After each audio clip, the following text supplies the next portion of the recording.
बहुत खूबसूरत लग रही है। मुझे यकीन नहीं आ रहा कि आज तुम मेरे पास, मेरे साथ हो। मुझे तुम्हारा खुद से दूर जाने का सोचकर ही दम घुटने लगता है।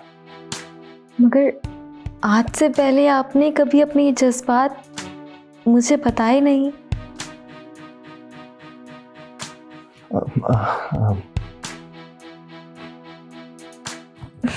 मेरा तोहफा। कैसा तोहफा? मुंह दिखाए का। वो तो मैं लाया ही नहीं। सॉरी। चले कोई बात नहीं, अभी तो मैं माफ कर देती हूँ, लेकिन आपको मुझे अपने साथ ले जाकर मेरी पसंद का तोहफा लेके देना पड़ेगा। ठीक है, ले लेना।